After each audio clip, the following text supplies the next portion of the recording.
Welcome back, welcome back, welcome back. You know what it is. Back again with Totally Unbiased, Nick and Aidan. Today we're going again, of course, every Monday, and we're going to totally overreact with you guys. So, totally overreacting. You guys, if you've been here before, you know what it is. We have some non so biased, non so knee jerk reactions to the weekend of football. And we're going to preview the Monday night game as well, like we always do, and pick it. So, we're going to just jump in, get started. But before we do, of course, follow all of our social medias. Our Twitter is YT_unbiased, and follow us on Totally Unbiased on Instagram and on TikTok. On TikTok, we got the content rolling. Aiden's doing such a good job, so we got to keep it going. But all right, totally overreacting, Aiden. Let's totally overreact together. Tell us what we got. Yeah, let's get into it. So, the first game of the week, obviously the Thursday night football game, the Patriots versus the Falcons. This one wasn't that much of a surprise. Patriots win 25-0. The one thing that I guess was a surprise was that it was a shutout, but kind of an expected result there. Patriots get the W. But on to the next game, first Sunday night game or the first Sunday 1 o'clock game. This one was really interesting, and it really came out of left field. Colts over the Bills, 41-15. The Bills they're expected to be one of these Super Bowl contending teams, and they really got embarrassed by JT and the Colts. So that one was absolutely ridiculous. Hats off to Jonathan Taylor, and that offense is just really picking up a lot of steam. So I like what I'm seeing out of the Colts. What do you think the Colts can do this year? Yeah, the Colts are interesting because after Carson Wentz threw those two late picks against the Titans, it's like a switch flipped, and he realized, this is not the team to do this with. He's bought in. Frank Reich has got this whole team buying in, and when it comes to Buffalo, I before the game, I said, listen, Buffalo is one of the better teams in the league. However, they struggle against that ground and pound downhill running back. Like they let up 150 yards, three scores to Derrick Henry. So I mean, nobody could have predicted that Jonathan Taylor was going to get, I don't know, what was it, 185 rushing yards. I think almost, I think I think it was 206 yards from scrimmage and five touchdowns. I mean, nobody would have predicted that, especially against the Buffalo defense that is vaunted and it's feared. Really surprising for me. I think Josh Allen was uneven again. It seems like he's having a bit of an up and down year. When he's up, he's really up, and when he's down, he's doing this. So, not so good. Stephon Diggs couldn't really get going. He had two touchdown grabs, but besides that, only four catches. Not the performance they wanted. They couldn't get anything going in the run game. Hats off to the Colts. They're playing great ball right now, and when it looked pretty improbable, they're sitting there at 3-5, and they're like, "Wow, our season's almost over." They've rattled off three straight wins, and here they are. Here they are, middle of the playoff picture. Yeah, the Bills, they actually did a good job early of, taking away the pass. They kept the pressure on Carson Wentz, and but that forced the Colts to run the ball. And Jonathan Taylor, at this point, I think is a top 3 back in the NFL. So he feasted all day. It was a really tough game for that Bills defense on the ground.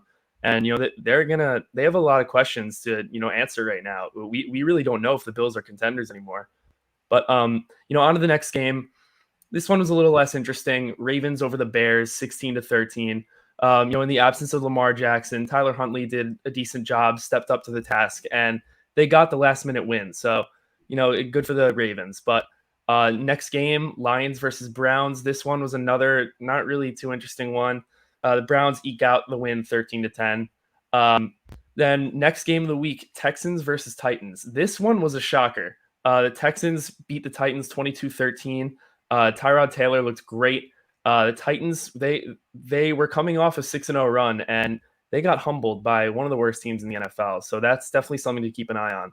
But next game, Dolphins versus the Jets. The Dolphins, Tua actually did a pretty good job, as did Jalen Waddle. Myles Gaskin had a great game. Not too much to take away out of that game, but the Dolphins did pretty well. Next game, the Eagles beat the Saints 40-29. This one was kind of a shocker in my opinion. I thought the Saints defense would shut down Jalen, would shut down the Eagles offense, and Jalen got it going on the ground, and he gets a lot of hate for not really being an accurate passer. But do you really need to be one of the most accurate passers in the league when you can torch these secondaries with your legs? So the Eagles did a good job. They got the win. So good for Philly. Now this game, Nick actually was calling this one the game of the week or the game of the year. The Vikings over the Packers, 34-31. The Vikings offense looked great. Kirk Cousins eliminated all of the errors that, usually plague this team and keep them from winning winnable games. And, Justin Jefferson is really starting to solidify himself as a top 5 wide receiver. He's just been absolutely incredible this year. So I'm loving what I'm seeing out of Jefferson. Good for this offense, eliminating the errors. Just a great game for the Vikings, taking down the 8-2 Packers. Then, next game, this one was, kind of a spoiler game for Cam Newton. The Washington beat the Panthers 27-21. Washington, it was his homecoming. It was Cam Newton's homecoming, but they did a good job of, taking away that game. So good job by Washington. Yeah, Cam Newton's homecoming was ruined. He had 3 total touchdowns. He played some good ball. I think they got DJ Moore going a little bit. Christian McCaffrey does Christian McCaffrey things. He didn't look too explosive, but with volume, he does end up getting the bottom line. That's really what McCaffrey is going to do every week. He's going to play some good ball. Hopefully, they keep getting other guys touches. Make sure he's fresh. Keep him fresh. I want to backtrack a little bit to the Packers-Vikings game. I think this game was the game of the year for sure. And first of all, Kirk Cousins played flawless. He played, he almost had that one throw that lost him the game late in the game. Darnell Savage jumped up, caught it, but he didn't, he couldn't get to the ground with the ball. He, as soon as he hit the ground, the ball jarred loose, and he gave the Vikings a chance, and they went down the field and they won the football game. Like you said, Justin Jefferson's turning into an absolute menace, but Dalvin Cook, Adam Thielen, Kirk Cousins, they probably have the most dominant, trio of playmakers outside, besides the quarterback. They have, Thielen and Jefferson, who are the 2 better route runners in the league. Thielen catches so many touchdowns in the red zone. Jefferson does big plays, intermediate routes, anything you need from him. And Cook is a dynamic running back. I think this Vikings team is scary. I think nobody wants to play them right now. And next week they have a huge matchup against San Francisco, and I'm not really sure how that's going to go. But speaking of San Francisco, we move on to the next game, and the 49ers trampled the Jaguars 30-10. It was 30-3. The Jaguars got a late touchdown, garbage time touchdown to James Robinson on the 1-yard line. There was not much to like about this game at all. If you watched it, you're probably pretty bored. Unless you're a Niners fan, you love this. Deebo Samuel ran the ball a lot this game. He had like 70 rushing yards. Weird. Brandon Ayuk continues to get going. Looks like he's out of the doghouse. I love to see that. But not much here from that perspective. But you move on to the Cincinnati Bengals taking on the Las Vegas Raiders. The Raiders continue to spiral out of control. And if you guys watched us, a few days ago, we said, the Raiders, they got a lot has happened, and I don't know that they can overcome it. They've lost their 2 first-round picks from last year. They lost their head coach. It's just not good, and their performances are going downhill. The defense is horrible. Derek Carr statistically over his first 100 starts has the worst defense in NFL history, meaning in his first 100 starts, his defenses have allowed 27 points per game, which is way more than any other quarterback in league history. It's unfortunate for him because he's such a good player and he plays at such a high level. It was just sad to see. But the next game, me and Aidan had I want to say fortune and also unfortunate to commentate this weekend over at Colorcast. And if you guys aren't unfamiliar with Colorcast, it's a great app you download. You get to hear people like us just call the games. And we did Cowboys Chiefs this weekend, and the Cowboys, they lost to the Chiefs 19-9. This game was ugly from the start. We're going to go over this one a little bit. Aidan, give me your thoughts. Yeah, this one was just disappointing. I was one of the people that was in the mindset that the Chiefs would win this one like 38-35. It would be a shootout. But, Dallas really couldn't get the ball moving. The Chiefs defense really stepped up to the plate. L'Jarius Sneed and Charvarius Ward were both incredible in the secondary. And not only that, but Chris Jones had 3.5 sacks. The Chiefs defense just absolutely demolished the Cowboys offense. Now, something to keep in mind was they didn't have Amari Cooper, and CeeDee Lamb went down in the second quarter with a concussion. So Dallas, they didn't really have all their guys. They were kind of scrambling to, find a new identity in this game. But, the Chiefs took advantage of that. And they got a nice win. So good for the Chiefs. Hopefully Dallas can bounce back next week with Amari Cooper and CeeDee Lamb back. Yeah, so here's the thing. Dallas, they didn't look explosive. Ezekiel Elliott looked slow. Pollard couldn't really get much done on the ground. And Dak looked pedestrian without his guys. Dalton Schultz was the lone bright spot on this offense besides, Zach Martin, because Lyle Collins played poorly. Terrence Steele played poorly. McGovern played poorly. Connor Williams, when he played poorly. I mean, Biazdaz at center was okay. It's just Dallas did not show up. And you got to give credit to the Chiefs, though. I mean, they have 4 straight games now of not allowing 20 points. 4 straight games. It's pretty damn good. So the Chiefs have continued to press on. Kelsey and Mahomes, Kelsey and Mahomes and Hill. Hill and Kelsey are performing every week in and week out, even when the offense isn't like going crazy, when Mahomes is having his best games, those guys seem to be making key plays all game long. So good for them. Good for them. The Chiefs win this one. They look like they are back to normal, and maybe the offense isn't as good this year, but the defense, Chris Jones looks great. He looks great. Next, the Cardinals 23 took down the Seahawks in Seattle 13. Russell Wilson stinks. Like, he's so bad. I'm sorry. Like, I can't take this anymore. Everyone's he's still an elite quarterback. No, he's not. He's not an elite quarterback anymore. He's not. The Cardinals are 3-7. He started 6 games and he's looked poor in 4 of those 6 games. So I don't know what's going on there. I don't know if it's scheming. I don't know what's happening, but I don't think Russell Wilson's the same guy. I don't know. I mean, that's up for debate, but I am on the side of Russell Wilson, not the guy. I don't know. It's not the guy he used to be. He's not explosive. He looks like he doesn't want to take chances, and his weapons are suffering for it. Lockett had one of his worst career games last week. DK had one of his worst this week. So not good. It's just not good. The Cardinals with a backup quarterback. I mean, Colt McCoy is like Seattle, like kryptonite or something. I don't know. He won 2 there as a backup quarterback 2 years in a row for 2 different teams. He has a win in CenturyLink this year and last year. He's the only quarterback in the NFL that has that. Russell Wilson hasn't won at home this year. That's all you need to know for that game. But we're going to go over this last game before talking about the Giants game and the Bucks going up tonight. We had the Steelers take on the Chargers. Aidan, this game was like a shootout, and I know you were staring at the box score and just with your jaw on the floor. What were some things that popped out at you? Austin Eckler popped out to me. Austin freaking Eckler. Every time this Chargers offense reached the red zone, they were feeding Austin Eckler like crazy. And it just verifies that they trust this guy. And even when their receiving core, when somebody isn't really stepping up for them, they've got this weapon that they can lean on and just feed over and over again. And he's produced like every game this year. He's been absolutely incredible. The main concern with Eckler has just always been health, and he's been staying on the field all year. They've been taking advantage of that. Justin Herbert had one of the best games of his career.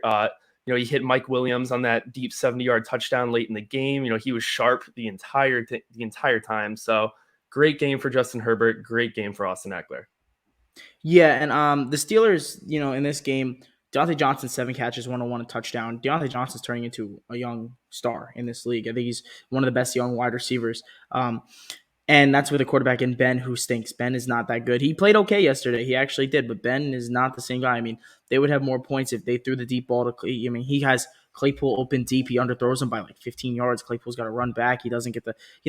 Ben is done. He was done 2 years ago. He's still done now. It's not like anything was going to change. They need a new quarterback in this upcoming year. But they scored 37 points, and for the Chargers and your defense, if you allowed 37 points to Big Ben and the Steelers, you need to rethink some things. Things are not going right for you at all. Najee Harris didn't really get this. This is why it's so confusing. Najee Harris didn't really get going on the ground. He didn't. The tight ends were Freiermuth and Ebron both had touchdowns, so they couldn't cover tight ends. The Chargers defense. I'm a little concerned for the Chargers. It's like every week one thing steps up and something else takes 2 steps backwards. And I don't like it. I don't like it at all. I think they're more talented than this, but they're not playing that way. I mean, Justin Herbert had 90 rushing yards, which was absurd. He's not that fast a runner. He had 90 rushing yards. Led the team in rushing, and Mike Williams got going again finally. They need that. When Mike Williams gets going, this Chargers offense gets going because it gives somebody else on the defense. It gives somebody else for the defense to focus on besides Keenan Allen. And right now, if they can be more explosive on offense. Even when the defense plays poorly, they can win games like this. But that's really it for that game. We're gonna go over the Giants traveling to Tampa, take on the Bucs tonight. Betting people, Giants are plus 11, plus 11 and a half based off where you're looking right now. That's gonna change. It's due to change. Aidan, what are you thinking on this game tonight? Preview it for me. Well, first of all, like you just said, the Giants are plus 11. I do like that for the Giants. I think it's going to be a close game. The Buccaneers secondary is pretty beat up. They haven't really, they haven't had all their guys all year. The Giants, even though they're not a great team, they're sitting at 3-6. They do always play in close games. Besides the Rams game this year, the Giants, they're always in it until the fourth quarter. So I don't think they're going to get beat up. I think it's going to be close. But I do think the Buccaneers will probably edge them out. I'm thinking something like 28-21. Yeah, the Giants' problem all year has been putting points on the board, and they don't do it. The Giants have not scored 30 points since 2019 before Jason Garrett was hired as the Giants' offensive coordinator. And for me, I kind of feel that they will not win this game unless they score 24 points. I think the defense can hold. The defense can hold for the Giants. I said a couple weeks ago on here when they were playing the Chiefs, they can beat the Chiefs if they hold the Chiefs under 24 points. Well, they held them to 20 and they still lost because the offense only scored 17. They need to score points. Now, getting Saquon Barkley back is huge, especially when the Buccaneers are missing Vita Vea up the middle. That's a big loss for them. And the Buccaneers are missing Antonio Brown as well. So on the Giants, cornerbacks, Dory Jackson and James Bradbury have been both top 10 cornerbacks this NFL season. So if they continue to play that way, lock up Godwin, lock up Evans, you might see. Gronk looks like he should be returning, but you might see a little bit of a mismatch. If the Bucs can't figure out a way to move the ball down the field. The Giants don't let you beat them deep. They don't let you beat them deep. You're gonna have to take your checkdowns, everything like that. Look for Leonard Fournette and Giovanni Bernard to be active in the passing game. Look for Cameron Brate. Look for Rob Gronkowski, OJ Howard. Those are the kind of guys you got to keep an eye on in this game so far. So for me, I think it's all about how many points the Giants defense lets up because I think the offense is only good for around 17 to 21. If the Giants keep the Bucs at 17 or less, they will win this game. If they don't, they will lose this game. So I'm going to take the Buccaneers to win by a score of 21 to 14. I don't know that the Giants will even get into the end zone third time, but we'll see what happens. And for this final last segment, Aidan, this NFC playoff picture is getting crazy. It's getting crazy. I got to ask you, who had a big weekend this weekend? Who might shock you and throw themselves into the playoff picture for the NFC? I think the Colts were absolutely incredible. I think the Colts are NFC, just NFC, NFC. What I'm Oh, looks like we lost Aiden. That's not good. That's okay. Don't worry. But when we talk NFC playoff picture now, we got a lot of teams at 4-6, 5-6, a lot of things like that. So what I would say is, first off, we got to look who won this weekend, right? The Niners win again. They're on a roll. The Vikings won again. They're on a roll. Washington wins again. Now they're in the picture. Philly won again. They're in the picture. So, there's teams there. I think we definitely have somebody, right? We definitely have, we have some of these players for sure, or some of these teams for sure. We definitely have, the Cardinals and the Rams. They're going to be there. They will be there. However, realistically, you don't know. Besides that, is it going to be the Saints? Is it going to be the Panthers? Is it going to be the Falcons? Probably not the Falcons, right? So if you were to ask me today, who are my playoff teams in the NFC? Obviously, we will have our division winners. We're going to have the Bucs. We're going to have the Cardinals. We'll have the Cowboys. And the Bucs, the Cardinals, the Cowboys. I'm missing one. I don't know why. And we have the Packers. Now, here's the thing. The important thing is that we do not overrate the Green Bay Packers because now they just lost Elton Jenkins, and it's going to be a little weird. It's going to be a little weird now. So if you ask me who I think is a real threat to run into the playoffs and make a mess, the Minnesota Vikings. They have the wide receivers. They might have the quarterback. We don't know because he never plays well in those big moments. We have the wide receivers. They have the running back. They have all the weapons on offense. And the Vikings, they're as close to being, like I said last week, now 10-0 and 5-5, but they're 5-5. They're in every game. So that's something to keep an eye on, and that's really the update for the playoff picture for the NFC. But thank you guys for watching Totally Overreacting. It's been Nick and mostly Aidan for most of this video. But check out our other videos that we got going, and we'll catch you next time.